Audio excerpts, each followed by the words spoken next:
Encontro 55, dia 25 de março de 2018, Evangelho. Capítulo 1, tem 1, início. Eu não vim destruir a lei.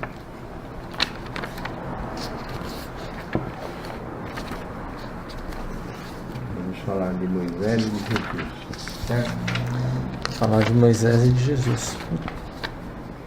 Muito a ver com... Bom, depois eu falo. As três revelações: Moisés, Cristo, o Espiritismo, a aliança da ciência e da religião, instruções dos Espíritos, a Era Nova.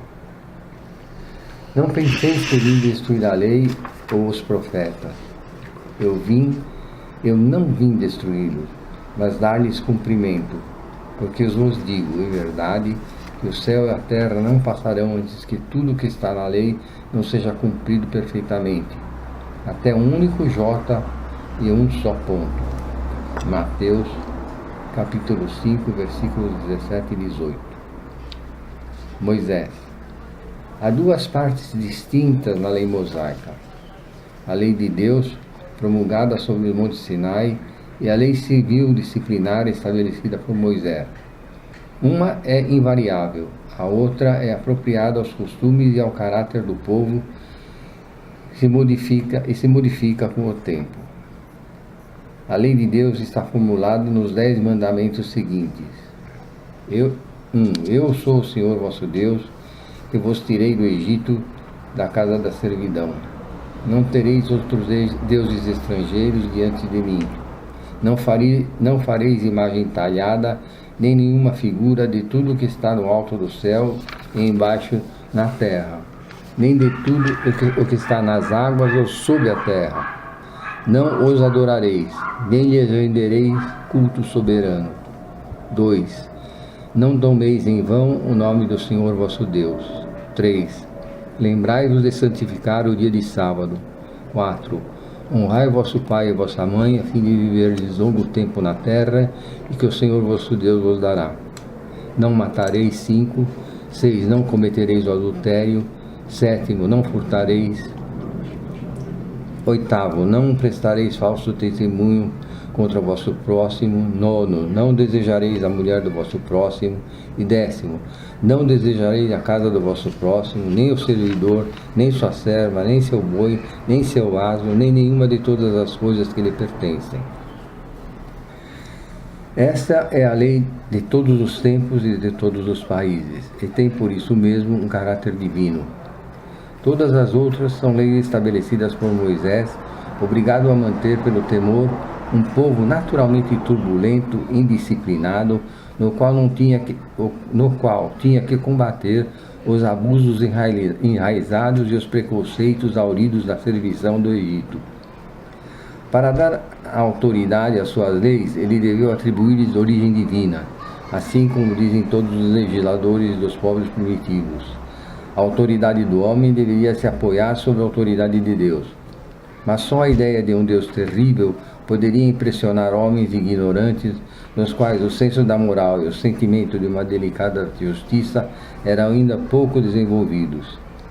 É bem evidente que aquele que tinha colocado em seus mandamentos: tu não matarás, tu não farás mal ao teu próximo, não poderia se contradizer, fazendo delas um dever de extermínio.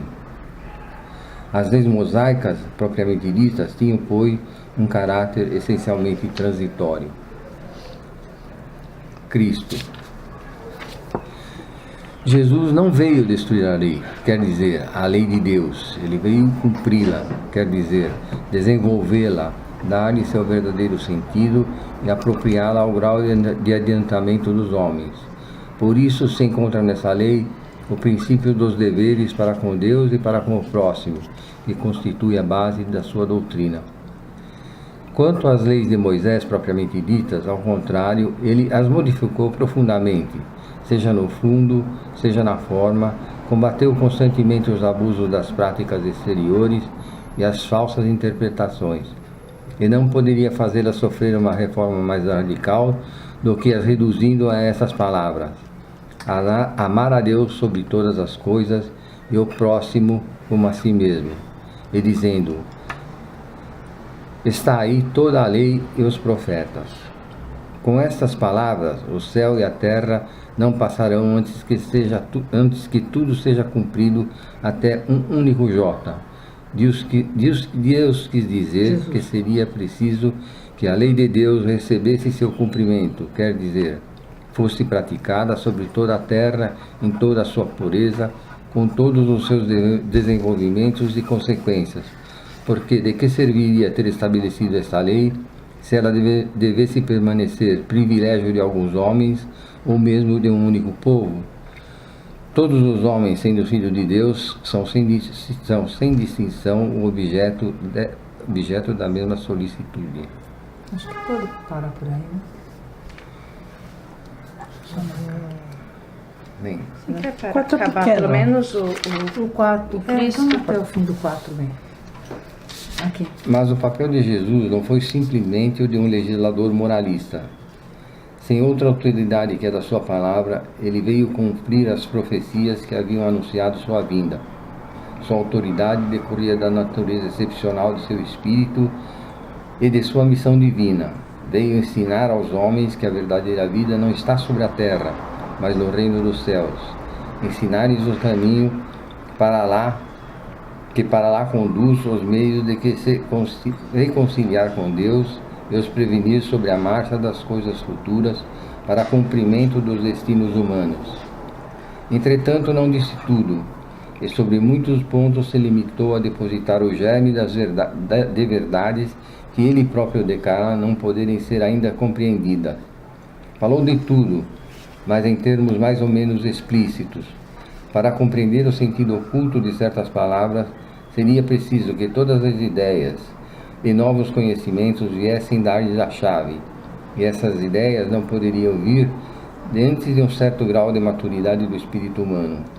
A ciência deveria contribuir poderosamente para a eclosão e o desenvolvimento das ideias. Seria preciso, pois, dar à ciência o tempo de progredir.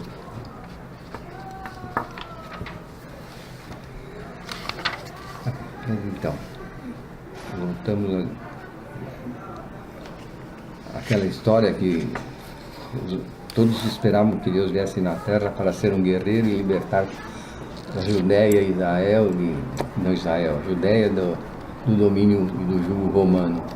E ele foi explícito, dizendo que não veio aqui para destruir a lei, mas para ampará-las. Essas leis não são as leis dos homens, mas as leis divinas. E essas leis divinas estão incluídas nos 10 mandamentos, nós acabamos de ler. E esses 10 mandamentos foram modificados por Moisés, porque o povo daquela época era um povo ignorante, se preocupava mais com problemas materiais do que morais, intelectuais e éticos. E ele veio aqui para ensinar esse povo qual seria o caminho para chegar à morada do Pai. Acho que é mais ou menos isso.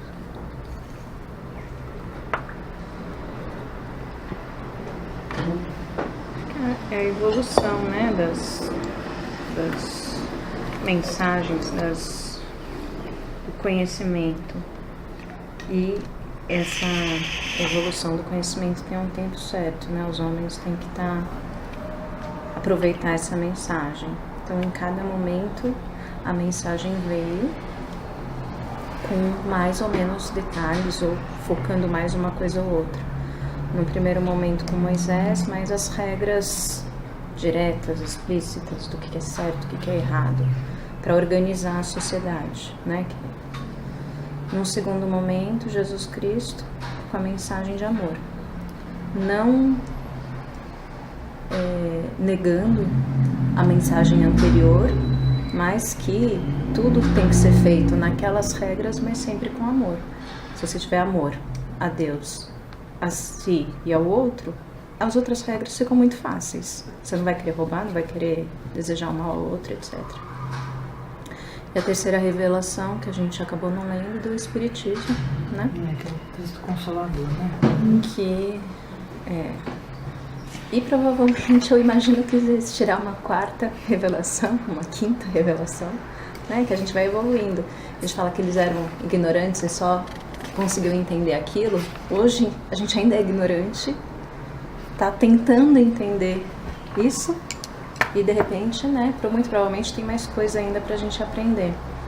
Então é evolução, cada momento, qual é a mensagem que a gente está preparado para aprender. E mesmo assim a gente aprende com dificuldade. Com certeza. Também acho. Por eu falar mais uma vez da incrível conexão de todos os temas da reunião. Mais uma vez o Evangelho já vem com uma introdução ao tema do estudo, porque falaremos de profetas, falaremos da vinda do Cristo, esse livro que estudaremos.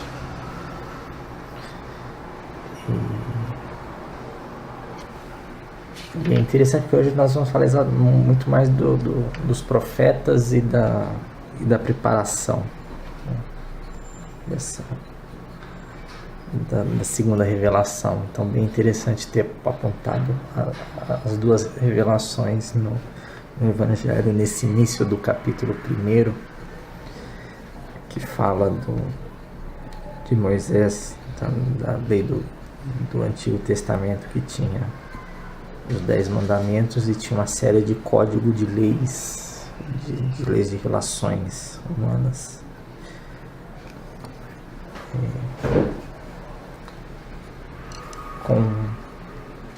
Em vários casos com os melhores das intenções dos profetas da época,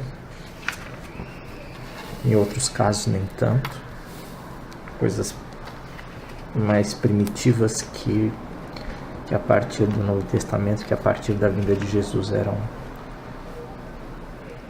se desejava que fossem abandonadas pela humanidade, como por exemplo os sacrifícios de outros seres e até de humanos. Mas é muito interessante mais uma vez a conexão e a unidade que a reunião ganha com esse pedaço do Evangelho. Eu vejo entre as 3 manifestações um grau decrescente de paternalismo, né? Então, primeiro você tem um Deus bravo, irado, reativo, vingativo.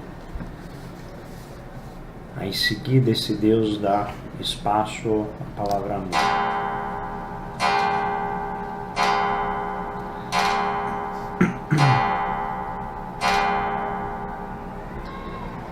Então o conceito de amor que Jesus traz substitui a figura vingativa de Deus como um mecanismo de aprendizado, mas ainda assim precisa da figura do Filho de Deus enunciando essas verdades, e elas são então cristalizadas no livro depois de 4.000 anos aproximadamente que Moisés havia colocado a questão.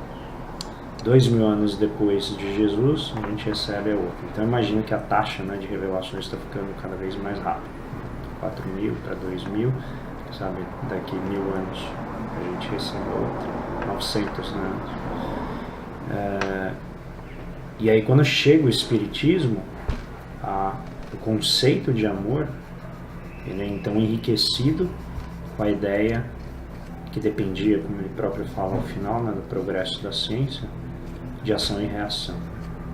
E aí eu acho que a complexidade da vida ganha talvez uma escala mais próxima na realidade, em que a gente entende que não existem regras gerais, no sentido que Moisés enunciou quando a gente vai falar da individualidade das pessoas. Existem regras universais para serem obedecidas, mas não regras gerais para entender a história de cada pessoa. E eu acho que o estatuto da ação e reação é realmente revolucionário do ponto de vista religioso, filosófico, como ele foi científico, né? Então eu imagino que a próxima revelação, se ela conseguir detalhar ainda mais isso, imagina quão revolucionário vai ser. Porque só o conceito de ação e reação ele já é libertador, né? Ele já sana muitas das dúvidas que as alegorias, né, as parábolas deixam pela sua simplicidade. Então Moisés vem com uma regra, por quê? Deus quis. Aí depois vem a parábola, que é enriquecida pela vivência das pessoas. Então, sai de um conceito abstrato e inquestionável para uma verdade sábia, poética, que pega ali a realidade do chão da vida. E aí depois a gente vem para a situação em que não apenas parábolas, mas romances, né, se multiplicam para tentar ilustrar para as pessoas os mecanismos incrivelmente complexos, não apenas da ação e reação, mas também da ampliação das dimensões da vida, né? Corporal e a espiritual, a desencarnada e a encarnada. Então, realmente, acho que em todas elas, me parece que não apenas a ciência precisa progredir, né? Mas como está colocado, o ser humano precisa progredir para que eventualmente a gente consiga honrar as primeiras regras lá atrás, né? De Moisés. Agora eu estava pensando, é como se fosse uma pessoa crescendo. Para um bebê, para uma criança pequena, não adianta explicar que o que você faz. Não, faça isso, não faça isso. Coma, durma, não bata. Conforme a criança vai crescendo, você começa a explicar, olha, tem que cuidar da plantinha, tem que cuidar dos outros, tem que cuidar da questão do amor e tal. E mais velha ainda, adolescente, jovem, da ação e reação, do livre-arbítrio. Você pode fazer suas escolhas, mas saiba que vai ter consequência, né? Já um jovem aí. Então é meio evolução, crescimento da humanidade. Para uma criança, né, que estava falando daquele povo lá atrás, sem conhecimento, não é que sem conhecimento, que naquele momento precisava falar... Precisava um Deus punitivo, né? Era uma coisa necessário. de siga esse caminho. Não adianta virar para a criança e falar, olha, se você puser a mão aí... Tá... Fala, não põe a mão, né? Um mínimo de explicação até pode ser dada, mas pronto, é aquilo. Ela precisa de alguém que guie, um guia, né? Que fala, vai por aqui, não vai por aqui. E chegou nesse ponto agora da terceira revelação, que é, você segue seu caminho, mas saiba se você pode ficar parado, pode ir pra frente, pode, né? Você que escolhe. Como é que vai ser sua evolução? E é mais ou menos o jovem, só que a gente ainda é aquele jovem revoltado, né? A gente ainda quer seguir nossos caminhos.